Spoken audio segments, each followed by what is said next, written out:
James chapter 1, verse 2 and 3. My brethren, count it all joy when you fall into diverse temptation. Be joyful when you're tempted. Are you joyful when you're tempted? I'm not always joyful when I'm tempted. But we're commanded to be joyful. Yeah, this is a commandment. This is a commandment. Be joyful when you're tempted. Knowing this, that the trying of your faith worketh patience. I had a good friend with my brother Daryl last night. When God allows us to be tempted, God doesn't tempt us, but He allows us to be tempted. We are being tried. Our faith is being tried, not because God hates us, but because God loves us.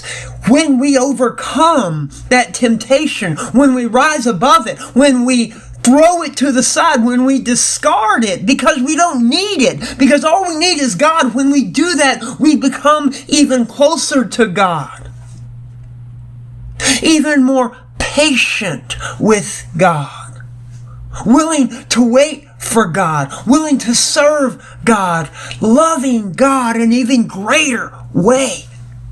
Our faith is increased, and we become even closer to that place, that desire that God has for us when we will be with Him in glory. We come even closer to receiving the promise.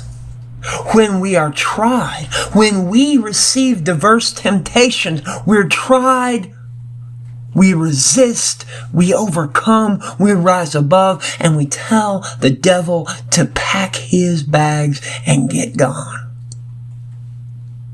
We become stronger in our faith and closer to God. We are drawn ever closer to God.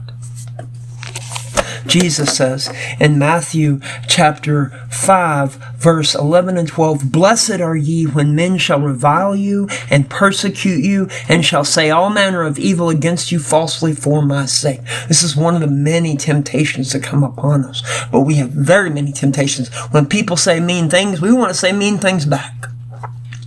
Verse 12, Rejoice and be exceeding glad, for great is your reward in heaven. For so persecuted they the prophets which were before you. The prophets before you, they resisted all kinds of temptations. They were persecuted and they overcame because they had literally God's hand upon them. But we have even more. We have the Spirit of God within us. We must overcome because we want to be with Jesus.